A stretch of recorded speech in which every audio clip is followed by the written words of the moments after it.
Sebelumnya, perkenalkan nama aku Mona Revina Aprilia dari 107. Di sini aku akan menjelaskan sedikit tentang awal mula sejarah Lawang Sewu. Bagi para penyuka wisata sejarah, Lawang Sewu dapat menjadi salah satu pilihan yang tepat. Sebab Lawang Sewu merupakan bangunan bersejarah yang dibangun pada zaman kolonial Belanda di tahun 1900-an dan menjadi saksi bisu dari peristiwa pertempuran 5 hari yang berlangsung pada tahun 1945 antara Angkatan Pemuda Kereta Api atau AMKA dengan tentara Jepang. Terletak di jantung kota Semarang, tepatnya di Jalan Pemuda.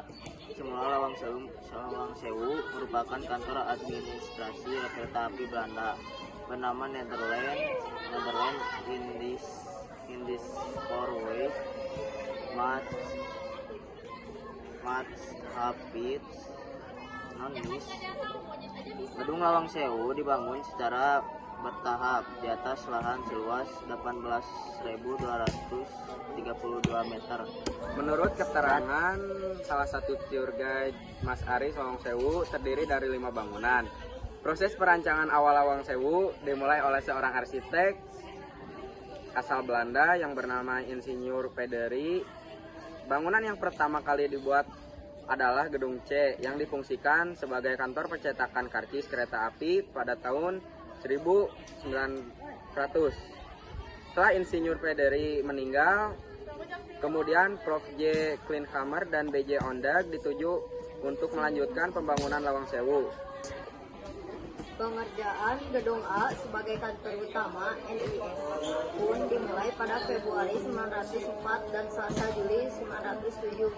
Kalau kita lihat bentuk bangunannya, bentuk dalam Gedung A kayak gerbong kereta.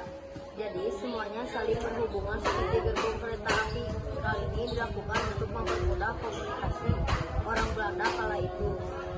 Kata Mas Aris, seiring berkembangnya kantor kereta api Belanda, maka dibangun beberapa gedung pendukung yakni Gedung B dan DE pada tahun 1919-1918. Untuk Gedung B berdiri masih dibangun oleh Prof. J. Kleinhammer dan B.J. Sementara untuk Gedung D istilah Thomas Karsten. Dia menjadi arsitek termuda dan terakhir yang merancang pembangunan Gedung Lawang Sewu. Jika dicermati, bangunan Lawang Sewu menggunakan batu bata keramik berwarna oranye yang melambangkan sebuah kekayaan, kemakmuran, dan juga menunjukkan kasih tertinggi. Zaman dahulu, batu bata ini tergolong langka dan harga per batanya pun sangat mahal.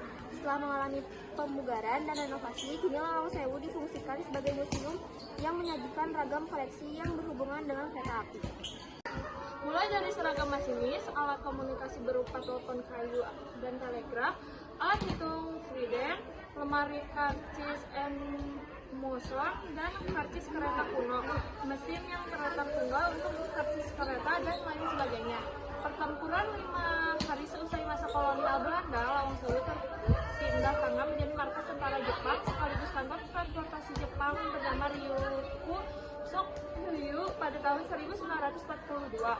Singkat cerita, di tahun 1945 yang merupakan tahun kemerdekaan Indonesia, terjadilah pertempuran yang melibatkan AMKA, Angkatan Pemuda Kereta Api, dengan prajurit Jepang. Pertempuran ini berlangsung selama 5 hari, tiada henti pada tanggal 15 Oktober sampai dengan 19 Oktober.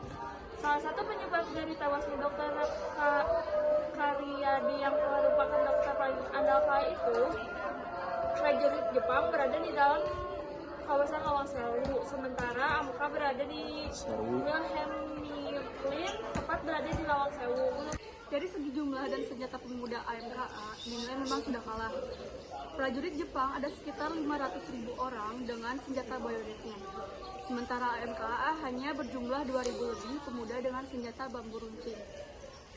Namun, dengan semangat yang menggelora dan pantang menyerah, pemuda AMKA tetap berusaha melawan, walau pada akhirnya harus gugur di medan perang.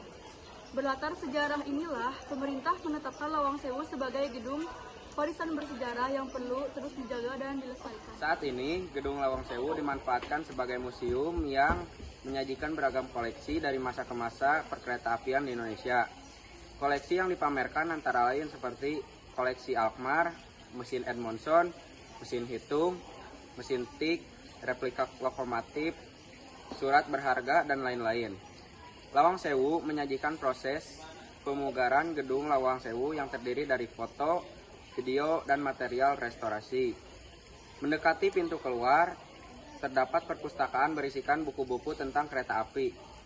Selain menjadi tempat wisata sejarah, gedung Lawang Sewu juga dapat disewa untuk kegiatan seperti pameran, ruang pertemuan, pemotretan, syuting, pesta, pernikahan, festival, bazar, pentas, seni, workshop, dan lain-lain.